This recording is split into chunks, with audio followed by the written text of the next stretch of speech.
আমি প্রত্যেকদিন অনেক দামি দামি পোশাক কিনে আমার ভগবানের পরনে পরিয়ে দেব, তাহলে ভগবান মনে হয় আমার প্রতি খুশি হবে। ভগবান বললেন এই দামি দামি পোশাক দিয়ে, কোটি কোটি টাকার মন্দির দিয়ে, আর লক্ষ লক্ষ টাকার প্রসাদ কিনে আবার প্রত্যেকদিন দামি দামি ফুলের মালা গেঁথে যদি তুমি ভগবানের গলায় পরিয়ে দাও না, এসব দিয়ে ভগবানের গলায় পরিয়ে দিলে ভগবানকে কেনা যাবে না, এসব দিয়ে ভগবানকে গলানো যাবে না। তাহলে ভগবানকে গলানো যায় কি দিয়ে? বললেন সেটা আছে একমাত্র ভক্তের কাছে, সেটা একমাত্র ভক্তের কাছে আছে। আর সেটা কোনো টাকা পয়সা গাড়ি বাড়ি ধন ঐশ্বর্য নয়। আজকে আপনার ধন আছে, কালকে আপনার ধন নাই বা থাকতে পারে। আজকে আপনার 5 তলা বিল্ডিং আছে, আপনার ব্যাংকে কোটি কোটি টাকা আছে, কিন্তু সেটা আপনার কালকে নাই বা থাকতে পারে। এই জাগতিক জগতের ধন আপনার চিরজীবন থাকবে না, কিন্তু অপ্রাকৃত জগতের যে ধন, কৃষ্ণ ধন, আমার গৌর ধন, যারা কৃষ্ণ ধনে ধনী হতে পেরেছেন, যারা গৌর ধনে ধনী হতে পেরেছেন, বললেন এই ধন শুধু এই জগৎ না, এই পারমার্থিক জগতের তোমার সম্পদ তৈরি হবে। তাই শুধু জাগতিক জগতের ধনে ধনী হইও না, ধনী যদি হতে চাও আমার কৃষ্ণ ধনে ধনী হয়ে যাও, আমার গৌর ধনে ধনী হয়ে যাও। জাগতিক জগতের সোনা যেমন সোহাগা পেলে বলে, তেমনি আমার গৌর সোনা,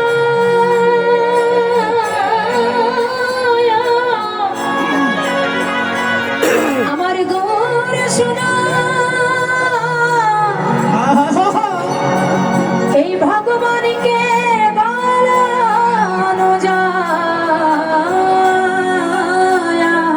ভগবানকে গলানো যায়, এই ভগবানকে কি দিয়ে গলানো যায় জানো? যদি কোন ভক্ত নিজের মধ্যে কোনো কিছু না রেখে তার জীবন যৌবন মন প্রাণ আমার ভগবানের চরণে অর্পণ করে, অর্পণ করে হৃদয় কপাটে দরজা খুলে দিয়ে যদি ডাকে, সে যে ভক্তের নয়ন জলে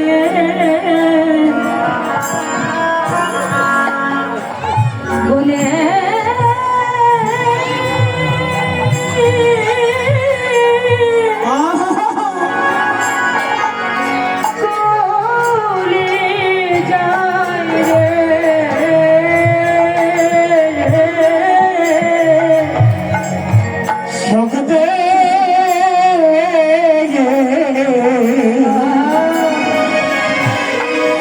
ভক্তের নয়ন চলে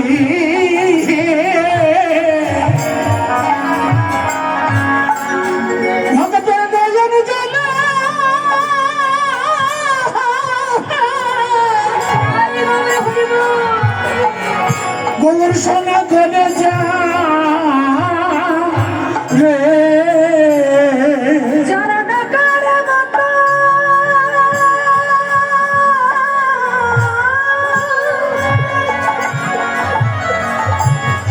যারা ডাকার মতো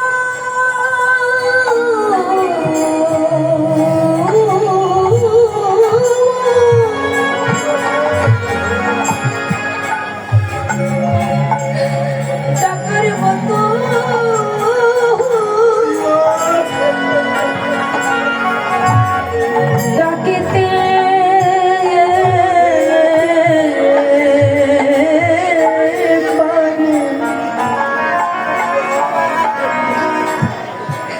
সে যে ভক্তের নয়ন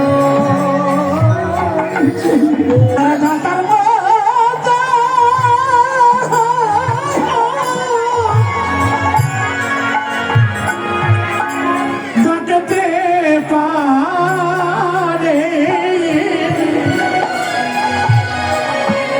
আমার গৌর সোনা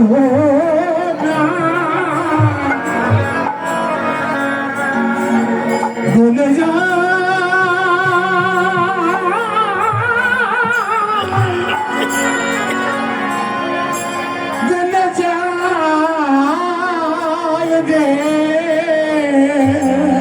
হৃদয় কপাটে দরজা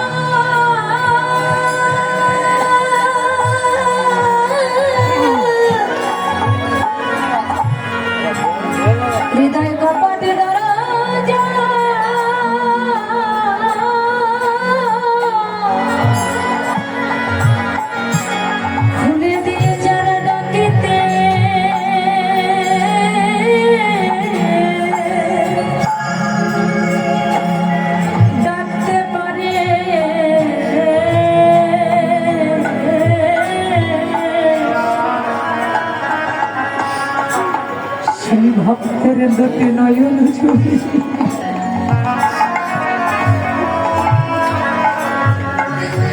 ভুলে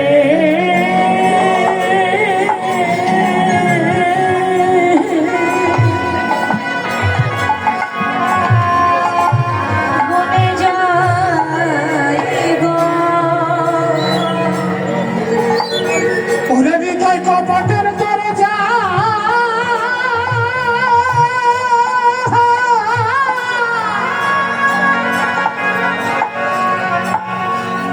হৃদয় কপটের দরজা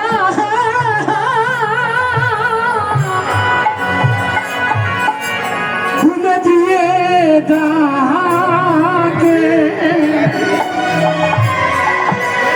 আমার গৌর সোনা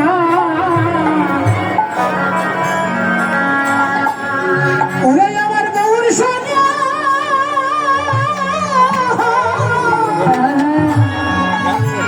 বলে যায়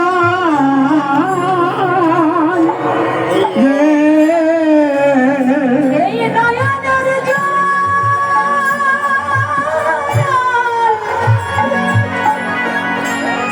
এই নয়ন গঙ্গা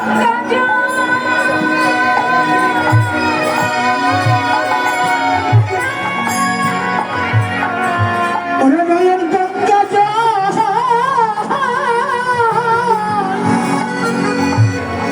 ছেড়ে দিয়ে ডাকে আমার গৌর সোনা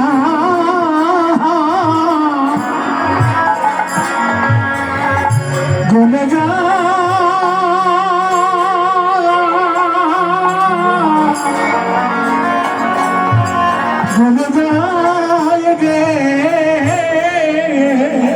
যারা ডাকার মতো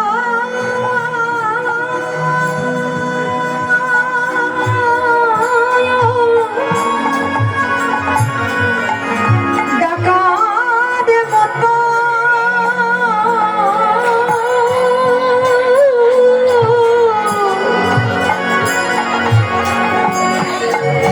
যারা ডাকতে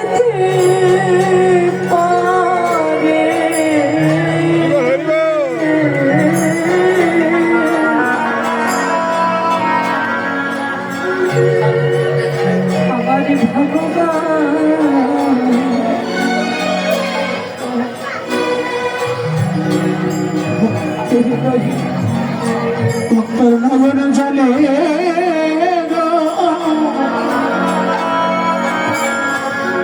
গলে যা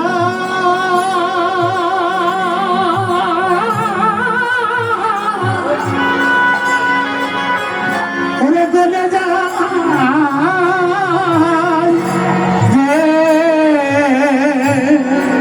যদি কোনো ভক্ত নিজের বলতে কিছু না রেখে তার জীবনে যৌবন আমার ভগবানের চরণে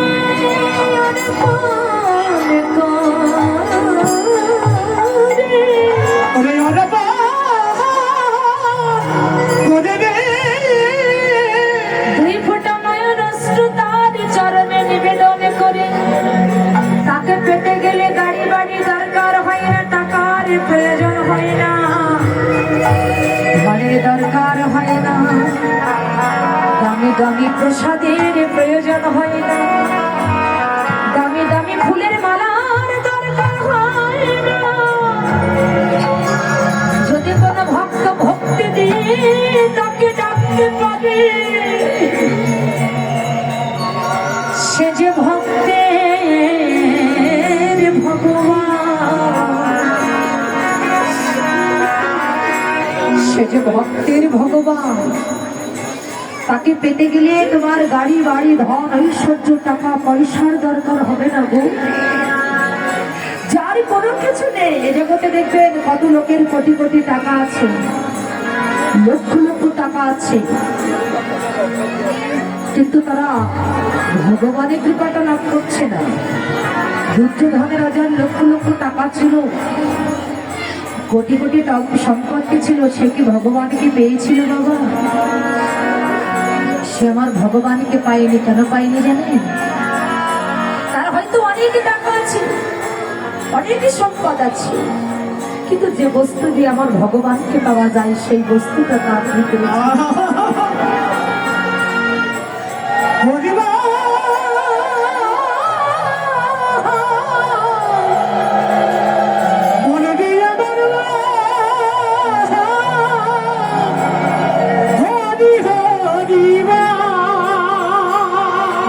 আমার এই কাকুকে আপনারা সবাই আশীর্বাদ করবেন, এমন ভাবে যেন আপনাদের মতো ভক্ত সঙ্গ করতে পারে।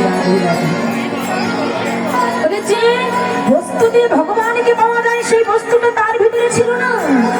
আর সেটা তো কোনো টাকা পয়সা নয়, গাড়ি বাড়ি নয়, সেটা হলো একমাত্র কৃষ্ণ প্রেম ভক্তি।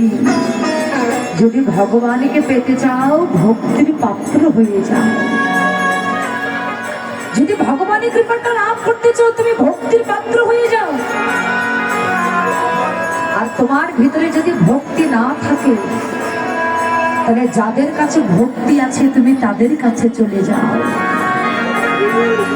যদি বলেন আমার ভিতরে ভক্তি নাই, আমার কৃষ্ণ প্রেম হয় না, নাম শুনলে আমার ভিতরে প্রেম জাগে না, নাম শুনলে আমার নয়নে জল ঝরে না, তাই বলে আমি কি কখনো কোনোদিন ভক্তির পাত্র হতে পারবো না? আমার ভিতরে কিন্তু প্রেম জাগবে না, ভক্তি জাগবে না, আমি কি কখনো কোনোদিন কৃষ্ণ বলে খাটতে পারবো না? বৈষ্ণব কবি পদকর্তা এক পাশে দাঁড়িয়ে বললেন, গো যদি তুমি কৃষ্ণ বলে কাঁদতে চাও, তোমার ভিতরে যদি তুমি কৃষ্ণ বলে কাঁদাতে চাও, তাহলে যারা কৃষ্ণ বলে কাঁদে তুমি তাদের কাছে যাও। চলে যাও সাধুগুরু বৈষ্ণবের বাজারে। আর এই সাধুগুরু বৈষ্ণবের বাজারে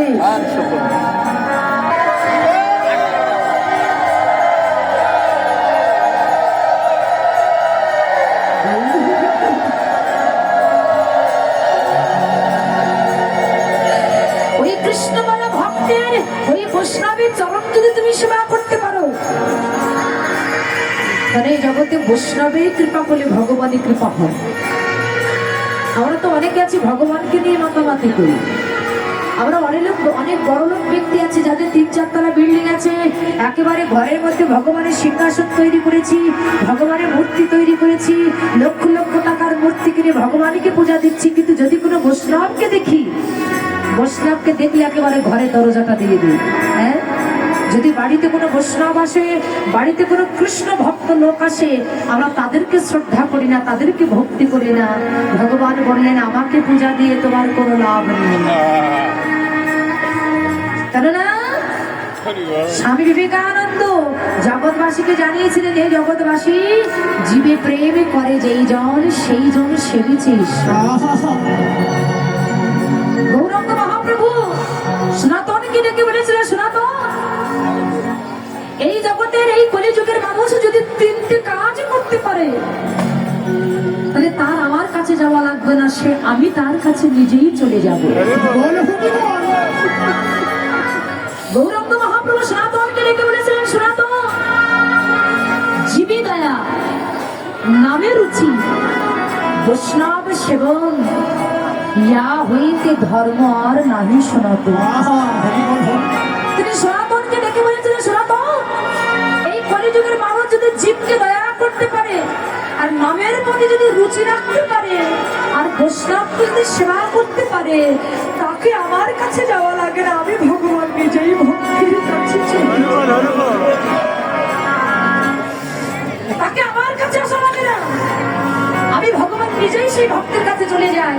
আর আমরা জীবকে দয়া করা তো দূরের কথা, দয়া তো করি না, আর বৈষ্ণবকে সেবা দেওয়া তো দূরের কথা। ওই যে বললাম, আমি ভগবানের মূর্তি সিংহাসন তৈরি করেছি লক্ষ লক্ষ টাকা দিয়ে, ভগবানকে সেবা দিচ্ছি, প্রত্যেকদিন অনেক টাকা দ্রব্য এনে ভগবানকে দিচ্ছি, কিন্তু যদি কোনো বৈষ্ণবকে দেখছি তাকে শ্রদ্ধা করছি না, তাকে ভক্তি করছি না, বৈষ্ণবকে দেখে ঘরের দরজাটা দিয়ে দিচ্ছে। অনেক ব্যক্তি আছে, এই আমরা যখন বাবা কীর্তনে আসি, যখন আমরা কোনো বাসায় যাই, তখন আমাদেরকে দেখে অনেকে বলে এখানে জায়গা হবে না, এখান থেকে নিয়ে চলে যায়। হ্যাঁ, কিন্তু এটা নয়, বলে লাগে বৈষ্ণবের প্রতি শ্রদ্ধা রাখো, ভক্তি রাখো, ওদের কৃপা যদি তুমি লাভ করো তবে তুমি ভগবানের কৃপা লাভ করবে। তাহলে যেমন তার প্রমাণ নবদ্বীপের শ্রীধাস নামে একটা ভক্ত ছিলেন। আর এই ভক্ত এমনই ভক্ত ছিলেন বাবা, ভগবানকে সেবা না দিয়ে সে কোনোদিন কোনো কিছু গ্রহণ করতেন না, কিন্তু তার ভিতরে ছিল অগাধ কৃষ্ণ প্রেম, গৌর প্রেম। বৈষ্ণবকে দেখলে সে শ্রদ্ধা করতেন। তো এই শ্রীধাসের বাড়িতে একদিন হঠাৎ করে কিছু বৈষ্ণব এসেছে, আর যেই না বৈষ্ণবের বদনটা দর্শন করেছে, বৈষ্ণবদের বদন দেখে ওই যে বৈষ্ণবকে কোথায় বসতে দেবে আনন্দিতে আত্মহারা। বৈষ্ণব যখন তার বাড়িতে আসলেন, অতি সযত্নে বৈষ্ণবের চরণে সাষ্টাঙ্গে প্রণাম করে নয়নের জল দিয়ে বৈষ্ণবদের চরণটা ধৌত করছেন। হঠাৎ ওই বৈষ্ণবের চরণ ধৌত করতে করতে দুপুরবেলা বৈষ্ণবদের সেবা দিয়েছে। আর সেই সময়টা হলো গরমকাল, খুব গরমকাল। তো বৈষ্ণবগণ সেবা করে, রাত্রিবেলাও সেবা করে বৈষ্ণবগণ যখন সায়নে গেলেন, ওই বৈষ্ণবের চরণের পাশে বসে বসে চরণ টিপে টিপে সেবা করছে, আর এক হাত দিয়ে পাকা দিয়ে বাতাস করছে। তো বৈষ্ণবগণ শ্রীধাসকে ডেকে বলছে, শ্রীধাস, তোমার সেবায় আমরা সন্তুষ্ট, তোমার আর কষ্ট করতে হবে না, তুমি এবার যেই কিছু সেবা করো। আবার সে যেখান থেকে এসেছি সেখান থেকে শুধু তুমি আমাদের সেবা করছো, তুমি তো কিছু সেবা করো। যাও বাবা যাও, তুমি যেই কিছু সেবা করো। শ্রীধাস নয়নের জলে ভেসে বলছে, বৈষ্ণব, আপনারা যদি কালকে চলে যান, আমি যদি বেঁচে থাকি, আমি সেবা করবার মতো অনেক সময় পাবো। কিন্তু শাস্ত্রে শুনেছি, যদি কোটি কোটি জন্মের সুকৃতির ফল না থাকে, তবে কোনোদিন সাধুগুরু বৈষ্ণবের চরণ থেকে পাওয়া যায় না। আমি জ্ঞানীদের মুখে শুনেছি, এ জগতে যার কোটি কোটি জন্মের সুকৃতির ফল থাকে, যার কোটি কোটি জন্মের গুরু বৈষ্ণবের কৃপা থাকে, তবে নাকি তার আঙ্গিনায় সাধুগুরু বৈষ্ণবের চরণ ধুলি পড়ে। অল্প ভাগ্য হয় না জীবের নাম সংকীর্তন, অল্প ভাগ্য হয় না গৃহে বৈষ্ণব আগমন। যদি কোটি কোটি জন্মের সুকৃতির ফল না থাকে, তবে বৈষ্ণবের চরণ তুলি পাওয়া যায় না। শ্রীদাস নয়নের জলে কেঁদে বলছে, আমার দেহে যদি প্রাণ থাকে, আমি সেবা করবার মতো অনেক সময় পাবো, কিন্তু তোমাদের মতো বৈষ্ণবের চরণ সেবা করা যদি আমার ভাগ্যে আর না হয়। সুযোগ যখন পেয়েছি, তাহলে কৃপা করে তোমাদের চরণটাই তোমাকে সেবা করতে হবে। তোমাদের চরণ থেকে তোমরা আমার পরিচিত করে চরণ সেবা করছে। হঠাৎ করে চরণ সেবা করতে করতে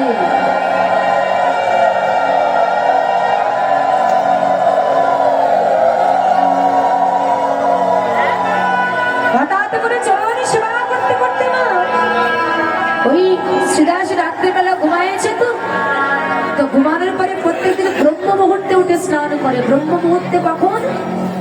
এটা আমাদের প্রত্যেকের কর্তব্য, ব্রহ্ম মুহূর্তে উঠে স্নান করা।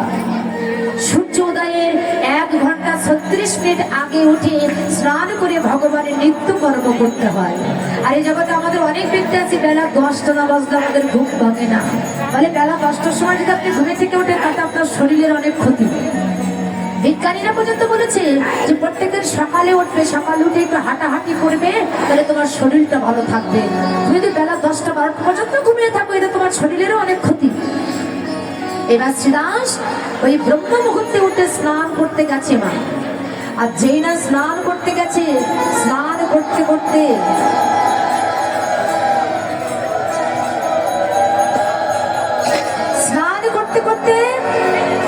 শ্রীদাসের মনে পড়ে গেছে, হাই ভগবান, কালকে আমি রাধা মাধবের আরতি করলাম, কিন্তু রাধা মাধবের শয়নে দেওয়ার কথা তো আমার মনে নাই। আমরা যখন রাত্রেবেলা আমরা ভগবানকে সেবা দেওয়ার পরে, আরতি করবার পরে আমরা ভগবানকে শয়নে রাখি না? কি গো মায়েরা, রাখেন তো? হঠাৎ শ্রীদাসের মনে পড়ে গেল, হাই ভগবান, আমি কালকে রাধা মাধবকে আরতি করলাম, কিন্তু রাধা মাধবকে শয়নে দেওয়ার কথা তো আমার মনে নাই। শ্রীদাস ওই গঙ্গা থেকে স্নান করে ছুটতে ছুটতে আচার খেয়ে মন্দিরের সামনে পড়ে তাকিয়ে দেখে মন্দিরে কপাট আমার রাধা মাধব নিজেই লাগিয়ে দিয়েছে। মন্দিরে কপাট আমার ভগবান নিজেই লাগিয়ে দিয়েছে। শ্রীদাস নয়নের জলে কাঁদতে কাঁদতে আচার খেয়ে পড়ে ভগবানকে ডেকে বলছে, দয়াময়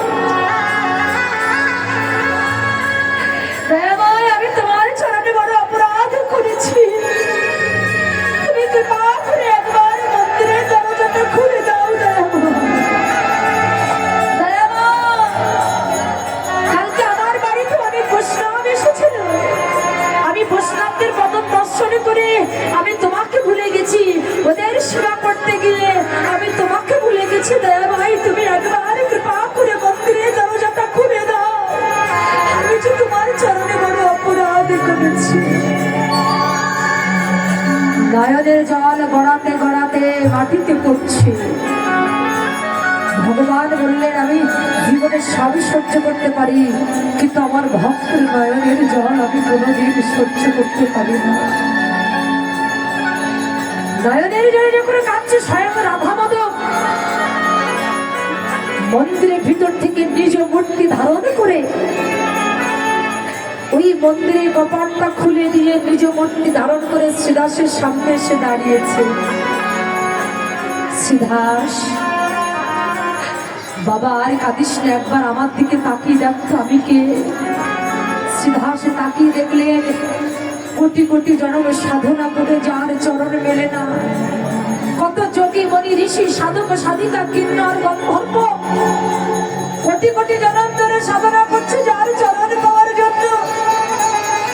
সেই মুরলীধারী ত্রিভঙ্গভঙ্গি মাধ্যমে শ্রীদাসের সামনে দাঁড়িয়ে আছে।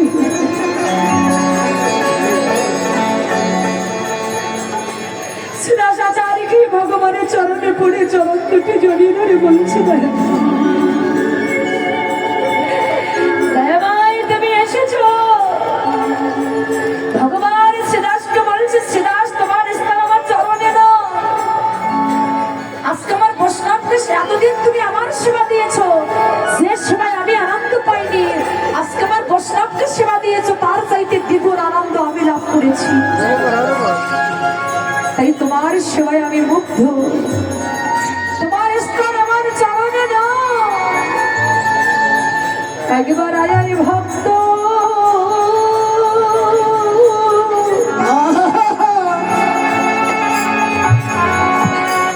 আমার বুকে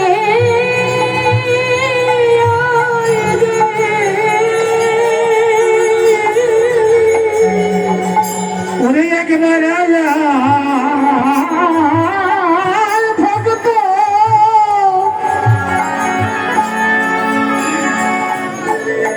আমার বুকে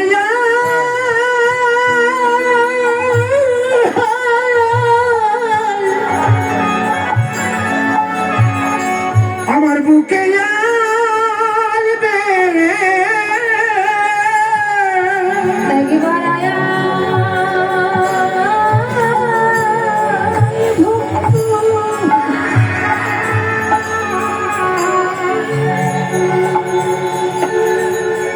আমার বুকে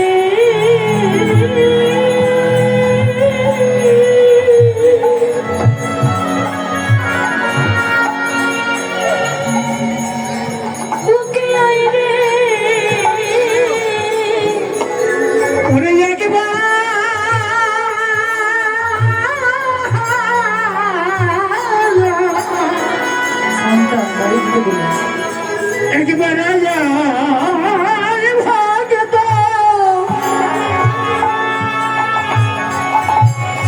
আমার বুকে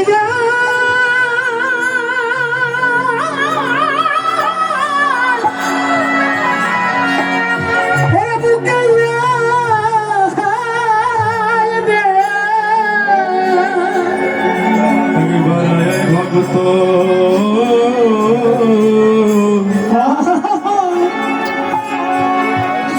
একবার বুকে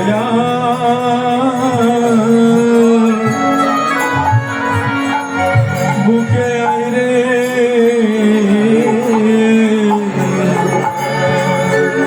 ওরে আমার তাপেতে পড়া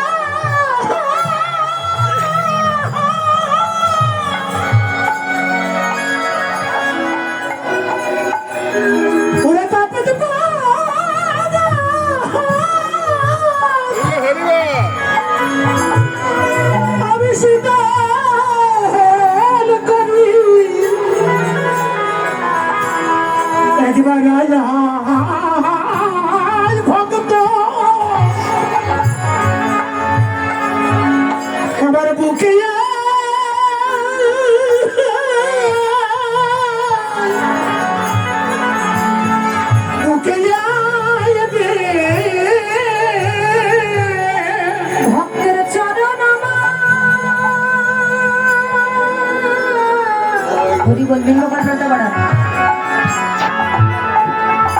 শরণ আমার হৃদয়ে ধরি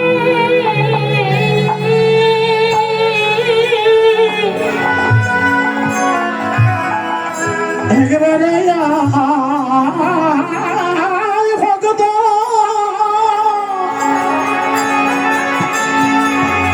আমার বুকে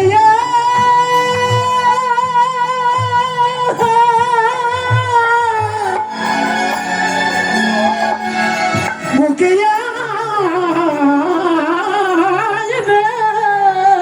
আমার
মুখে আই রে ওরে আমার আমার দেনা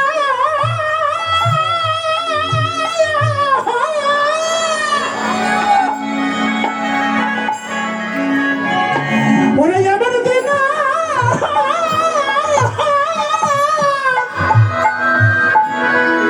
আরে হয় কি না একেবারে ভগত আমার বুকে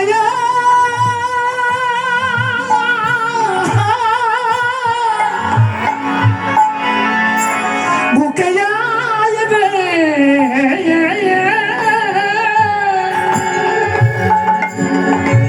আমার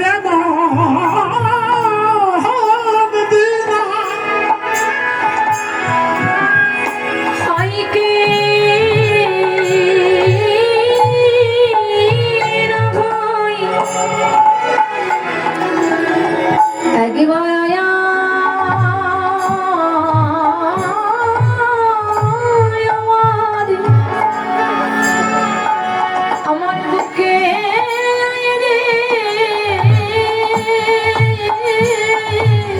ওরে আমার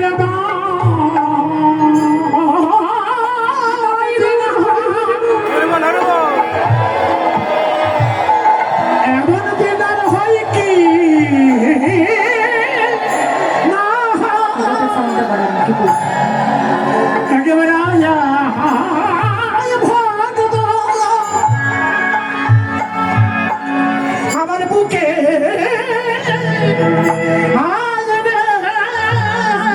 তোর চরণ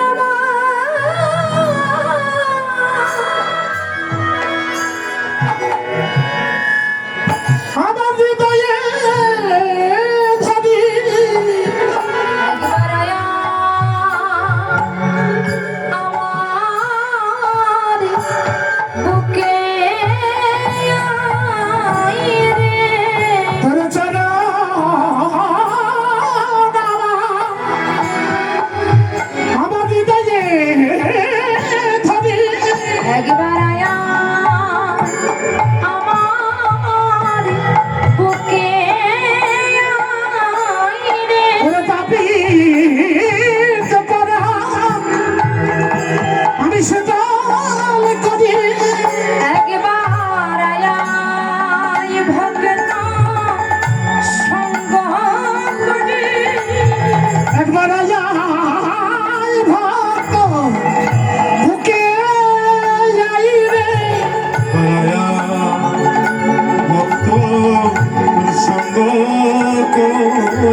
বাড়াই ভক্ত সঙ্গ করি রাধার তিনবার হয় কি না হয় আরে কাপিতে পারা শীতল করে আয় আয় ভগত সঙ্গ করি পরাণ শীতল করি ওরে আয় আয় ভগত সঙ্গ করি পেট পরাণ শীতল করি আয় আয় ভগত সঙ্গ করি আমার তাপেতে পারা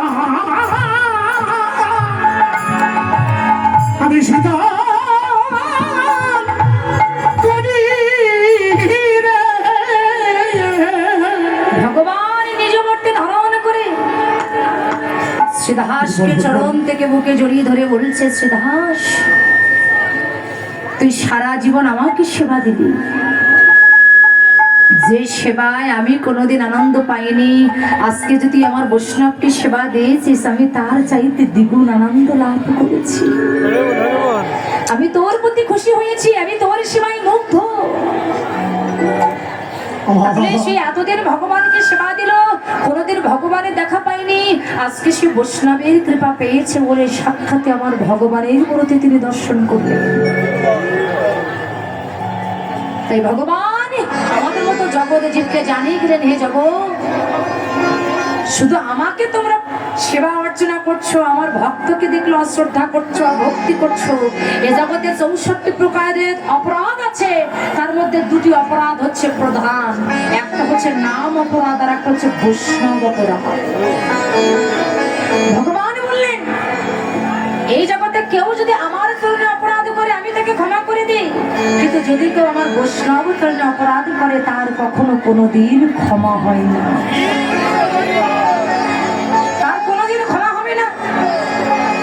তাই বৈষ্ণবকে দেখে অশ্রদ্ধা নয়, ভক্তি করো না, ওদের চরণে তুমি ভক্তি প্রণাম রাখো, ওদের কৃপা যদি তুমি লাভ করতে পারো তবে তুমি আমার ভগবানেরই কৃপা লাভ করতে পারো। আজকে আমার গৌরাঙ্গ মহাপ্রভু যিনি বৃন্দাবনের শ্রীকৃষ্ণ রূপে ছিলেন, আজকে তিনি সকল কিছু পরিত্যাগ করে কাঙালের বেশ ধরে, ভিখারি বেশ ধরে আজকে তিনি নবদ্বীপে এসেছেন। কেন? শুধুমাত্র এই ভক্ত চরণ ধরি তার অঙ্গে পরশ করবার জন্য। তিনি যখন বৃন্দাবনে ছিলেন, বৃন্দাবনে ভগবানের প্রেম সম্পর্কটা তিনি লাভ করতে পারেন না। এই ভগবান একদিন তার সমস্ত শাস্ত্র গ্রন্থ, যত গ্রন্থ আছে প্রত্যেকটা গ্রন্থকে তিনি ডেকেছিলেন, ডেকে ডেকে বলেছিল, তো আমার মনে বড় বাসনা হয়েছে, আমি একটু ভক্ত চরণ ধুয়ে অঙ্গে রাখতে চাই, এই প্রেম সম্পদ আমি একটু লাভ করতে চাই, তাহলে এই প্রেম সম্পদটা আমি লাভ করবো কেমন করে? এই সমস্ত গ্রন্থের মধ্যে যে ভাগবত ভগবানকে ডেকে বলেছিল, দয়াময় আমি তোমাকে কিছু বলতে চাই। বলেছিল তুমি কি বলতে চাও? বলে তুমি যদি প্রেম ভক্তি তোমার ভিতরে আশ্রয় করতে চাও, তুমি যদি ভক্তির পাত্র হতে চাও, যদি তুমি ভক্ত চরণ ধুলে অঙ্গে মাখতে চাও, তাহলে তোমাকে একজন নিষ্কাঞ্চন বৈষ্ণবের চরণ ধুলে অঙ্গে মাখতে হবে। নিষ্কাঞ্চন বৈষ্ণবের চরণ ধুলে অঙ্গে মাখতে হবে। নিষ্কাঞ্চন বৈষ্ণব এমন ভক্তকে ভগবান খুঁজে খুঁজে দেখলেন, আমার এমন ভক্ত যদি জগতে কেউ থাকে তাহলে সে হলো আমার শ্রীমতী রাধা ঠাকুরানী, যে ভগবানকে সেবা না দিয়ে সেবা করে না, কৃষ্ণ কথা ছাড়া যে আন কথা বলে না, কৃষ্ণ কথা ছাড়া যে আন কথা শ্রবণ করে না, কৃষ্ণ কথা শ্রবণ করিবা মাত্র যে নয়নের জলে কাঁদে, কৃষ্ণকে সেবা না দিয়ে যে সেবা করে না, কৃষ্ণ না ঘুমালে যে ঘুমায় না, এমন ভক্ত ভগবান খুঁজে খুঁজে দেখলেন, সেগুলো আমার শ্রীমতী রাধা ঠাকুর, শ্রীমতী রাধা রানী। ভগবান কাঁদতে কাঁদতে ওই রাধা রানীর চরণে লুটিয়ে পড়ে চরণ দুটি জড়িয়ে ধরে বলেছিল, রাধে তোমরা যে কৃষ্ণ বলে কেঁদে তোমরা যে সুখ পাও, আমি ভগবান হয়ে সেই সুখ কখনো কোনোদিন লাভ করতে পারলাম না। রাধে তোমার ভাবে ভাবিত হয়ে, তোমার প্রেমে প্রেমিত হয়ে, তোমার ভাব কান্তি অঙ্গে ধরে আমি নদিয়ায় যাব গৌর বেশে। ওই গৌর বেশে গিয়ে যারা কৃষ্ণ বলবে না, হরি বলবে না, আমি তাদের পায়ে ধরে এই নাম বিতরণ করবো। তাই গৌরাঙ্গ মহাপ্রভু এই কলিযুগে এসে কে উঁচু জাত, কে নিচু জাত, কে মুচি, কে সুচি, কে ব্রাহ্মণ, কে চণ্ডাল, কে মুসলমান, আমার ভগবান কোনোদিন এই বিচার করে না। তিনি যাকে দেখেছেন তার হাতে ধরে যদি না হয়েছে, তবে তার পায়ে পড়ে এই মধুমাখা প্রেম সম্পদ আমার গৌরাঙ্গ মহাপ্রভু বিতরণ করেছে। যিনি হলেন আমার গৌরাঙ্গ মহাপ্রভু, যিনি প্রেমের ঠাকুর। বাবা, ভগবান তো সত্য যুগে এসেছেন, ত্রেতা যুগে এসেছেন, দ্বাপর যুগে এসেছেন, আর এই কলিযুগে আমার গৌরাঙ্গ মহাপ্রভু এসেছেন। আজকে বড় গৌরব করে শুধু এই আসনে নয়, প্রত্যেকটা আসনে বড় গৌরব করে বলতে ইচ্ছা করে, গৌর আমাদের ভগবান, গৌর বাঙালির ভগবান, গৌর হলো জড় দরদি ভগবান। এর আগে তো ভগবান এসেছে আপনারা শুনেছেন, কিন্তু কি কখনো কোনোদিন শুনেছেন যে কারোর পায়ে ধরে নাম বিতরণ করেছেন? শুনেছেন? কোনদিন কি এই কথা শুনেছেন যারা হরিবল বলছে না তাদের হাত ছেড়ে দিয়ে নয়ন জলে কাঁদতে কাঁদতে পা দুখানে জড়িয়ে ধরে গৌর হরি বলেছিল, একবার মধুমাখা কৃষ্ণ নামটা তোরা তোদের বদলে বল। শুধু কি তাই বাবা, নবদ্বীপে একটা ধোপা ছিলেন, গৌরাঙ্গ মহাপ্রভু একদিন সুরধনীর ঘাট থেকে স্নান করে পথ দিয়ে বাড়ি যাচ্ছেন। হঠাৎ পথে যেতে যেতে বা নবদ্বীপে একটা ঘাট আছে, সুরধনীর ঘাট। ওই ঘাটের একটা নাম আছে, যে ঘাটের নাম হচ্ছে দয়ার ঘাট। আর ওই দয়ার ঘাটে একদিন একটা ধোপা প্রত্যেকদিন নিয়ম করে ওই ঘাটে কাপড় চোপড় পরিষ্কার করে। তা ধোপা যখন এক লক্ষ্যে ওই কাপড় চোপড় পরিষ্কার করছেন, ঠিক সেই সময় গৌরাঙ্গ মহাপ্রভু সুরধনী গঙ্গা থেকে স্নান করে ওই পথ দিয়ে যাচ্ছিলেন। কিন্তু ধোপা যখন কাপড় পরিষ্কার করছে বাবা, ওই ধোপার পিছনে দাঁড়িয়ে আমার গৌরাঙ্গ মহাপ্রভু করজোড়ে বলছে, ধোপা একবার হরি বল। আচ্ছা আপনারা একটু বিচার করে বলুন, ওই ধোপা হরি বল বললো কিংবা বললো না, তাতে আমার গৌরাঙ্গ মহাপ্রভুর কি যায় আসে? কিন্তু ভগবান মনে মনে চিন্তা করছে, মনুষ্য বলে জন্ম পেয়ে তুই যদি কৃষ্ণ না বলতে পারিস, তোর মানব জীবনের তো কোনো মূল্য নাই। এই যে আমরা মনুষ্য বলে জন্ম পেয়েছি, এই আপনি আমি আমরা যে এই যে দেহটা পেয়েছি, এটা শুধু খাওয়ার জন্য, ঘুমানোর জন্য, ইনকাম করবার জন্য, টাকা পয়সা নাড়াচাড়া করবার জন্য এই মানব দেহটা নয়। এই মানব দেহটা শুধু খাওয়ার জন্য আর ঘুমানোর জন্য, ইনকাম করবার জন্য নয়। এই মানব দেহটা হচ্ছে ভজনযোগ্য দেহ, কৃষ্ণ বলবার জন্য। এমন সুন্দর ভজনযোগ্য দেহ পেয়ে সারা জীবন শুধু খেয়ে গেলে, ঘুমিয়ে গেলে, টাকা পয়সা ইনকাম করে গেলে, কিন্তু যেদিন এই জগৎ ছেড়ে চলে যাবে পরমার্থের জগতে, তোমার শেষের গতি কি হবে তুমি ভেবেছো কোনোদিন? তোমার শেষের গতি কি হবে? সারা জীবন এই সংসারে শুধু আমার আমার করে গেলে, শুধু কাজ কর্ম করে গেলে, সংসার ছেলে মেয়ে নিয়ে ব্যস্ত, কিন্তু যে তোমাকে পাঠিয়েছে তুমি তার চিন্তা কোনোদিন করেছো? যে তোমার পিতা, আমাদের বিশ্ব পিতা, যিনি এই সংসারে আমাদেরকে পাঠিয়েছে, সেই পিতার পরিচয় তো আমরা সবাই ভুলে যাচ্ছি বাবা। আর যে সন্তান পিতার পরিচয় জানে না তাকে কি বলে? এই জন্য পিতার পরিচয়টা আগে জানতে হবে। সে যে আমাদের পিতা, এই কথাটা মনে রাখতে হবে। সেই হচ্ছে আমার একমাত্র বিশ্ব পিতা, আমরা হলাম তার সন্তান। এই জগৎ আমাদের বেশি দিনের জন্য নয়। আমরা পৃথিবীতে জন্ম নিয়েছি, আমরা কেউ চিরজীবন বেঁচে থাকবো না, এ কথাটা মানতে হবে। জন্ম যখন হয়েছে তাহলে আমার মৃত্যু অনিবার্য। আপনার আমার যখন এটা ভাবতে হবে, যেদিন আমি জন্মে নেব সেদিন থেকে আমার মৃত্যুর নির্ধারিতটা, আমার তারিখটা লেখা হয়ে গেছে। তাহলে আমি জন্ম নেব, মৃত্যু অনিবার্য। তাহলে মৃত্যুর পরে যে সেখানে তো একটা জগৎ আছে, তাহলে সেখানে যে আমার গতি কি হবে এটা আমার চিন্তা করতে হবে না?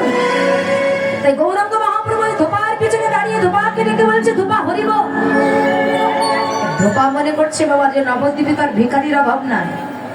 এখন দেখবেন আপনি পথ দিয়ে যাচ্ছেন, যেখানে সেখানে ভিখারি, একেবারে ভিখারির জ্বালায় উৎপাত, কোনো জায়গায় দাঁড়ানো যায় না, শুধু ভিক্ষা চায়।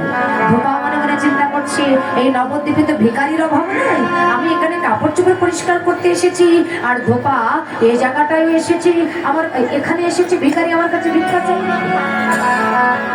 ধোপা তো পিছনের দিকে তাকায় না, সামনের দিকে কাপড় পরিষ্কার করছে, আর গৌরাঙ্গ মহাপ্রভু পিছন দিকে দাঁড়িয়ে বলছে, ধোপা একবার হরি বল। গৌর হরি ওই ধোপার পিছন দিকে দাঁড়িয়ে ধোপাকে ডেকে ডেকে বলছে, ধোপা তুই যে একই লক্ষ্যে তোর কাপড়টা পরিষ্কার করছিস, ওই এক লক্ষ্যে যদি তুই হরি নামটা করতে পারতিস, তাহলে তোর মামাবু জীবনটা ধন্য হয়ে যেত। গৌর হরি বারবার দাঁড়িয়ে ধোপাকে ডেকে বলছে, ধোপা হরি বল, একবার হরি বল। ধোপা তখন বলছো, "ও ভিখারি!" পিছনের দিকে কিন্তু তাকাই নাই, সামনের দিকে তাকিয়েছে। "ভিখারি, এই নবদ্বীপে এত জায়গা থাকতে আমি এখানে কাপড় কাচতে এসেছি, আর তুমি এখানে ভিক্ষা চাইছো? আমি কি টাকা এনেছি? আমি তোমার ভিক্ষা কোথা থেকে দেবো?" গৌরাঙ্গ মহাপ্রভু ধূপার কথাটা শুনে ধূপাকে ডেকে বলছে, ধূপা,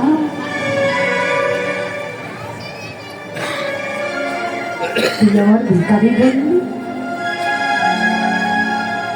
আমি সত্য সত্য যদি ভিখারি হতে পারতাম তবে আমার মানব জগৎটা ধন্য হয়েছে। বল না, সেই দিন আমার কবে হবে? আমি যেদিন তোদেরকে ছেড়ে চিরজনমের মতো চলে যাব, আমি যেদিন তোদেরকে ছেড়ে চিরজনমের মতো পথের ভিখারি হয়ে যাব, সেই দিনটা আমার কবে হবে? গৌরাঙ্গ মহাপ্রভু বলছে, "ধূপা, তুই যখন আমার ভিখারি বললি, তাহলে প্রথম ভিক্ষাটা নেই তুই আমায় দিয়ে।"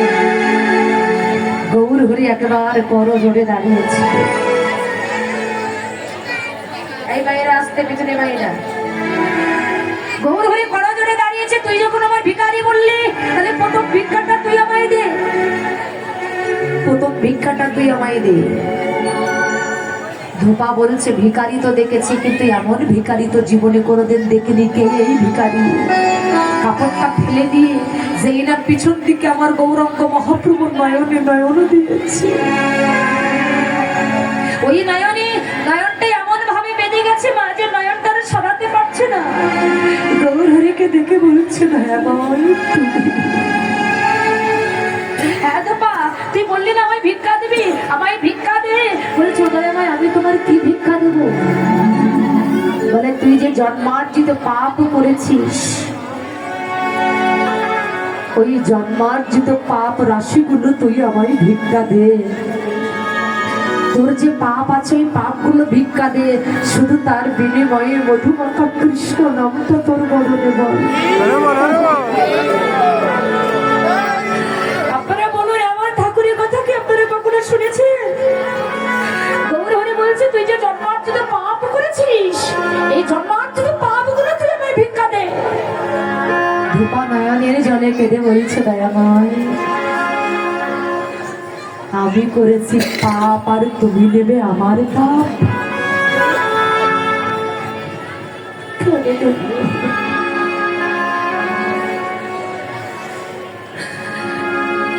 আমি পাপ করেছি, তুমি আমার পাপগুলো ভিক্ষা দেবে? কিন্তু না দয়াময়, আমার এই পাপ আমি তোমাকে দেব না। তোমাকে যদি দিতে হয়, তাহলে আজ থেকে আমি তোমায় কি দিলাম জানো? আমার দেহ জনমের মতো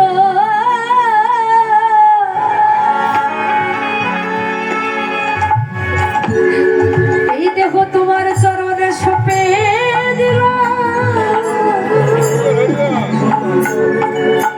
এ দেহ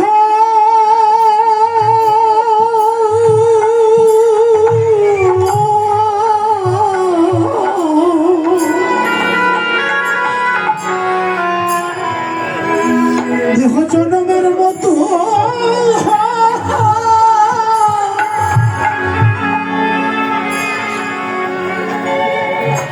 তোমায় সবে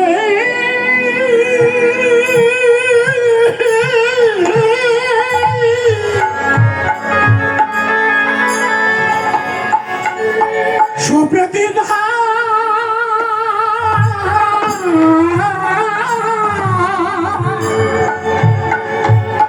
তোমার দেওয়ার মতো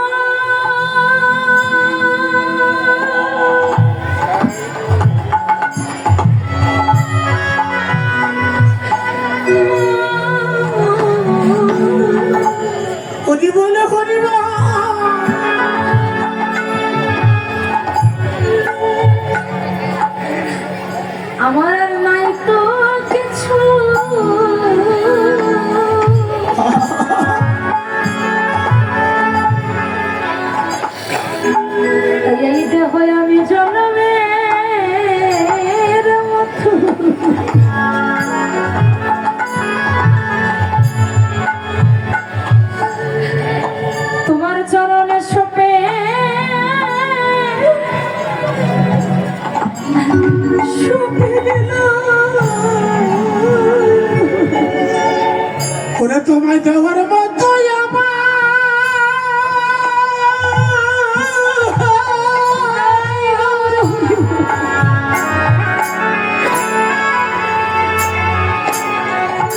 তোমায় দেওয়ার মতো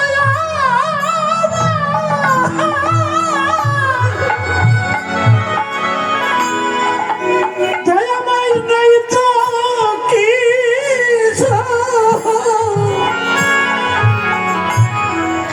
দেখো জনমের মতো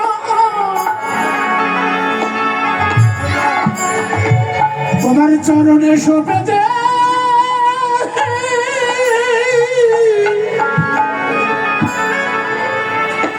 শোভে যে দিলা তুমি কৃপা করে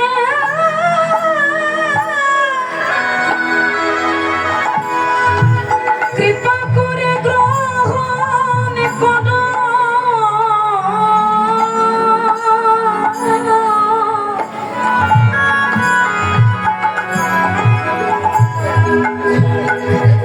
এই দেহ আমি তোমার হরিবল হরিবল চরণে সপে দিল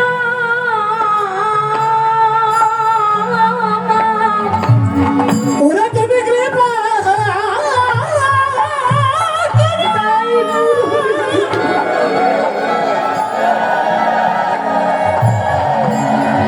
তুমি কৃপা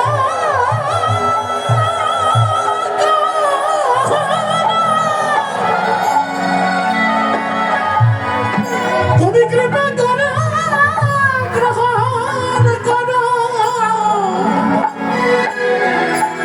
দেখো জনমে মতো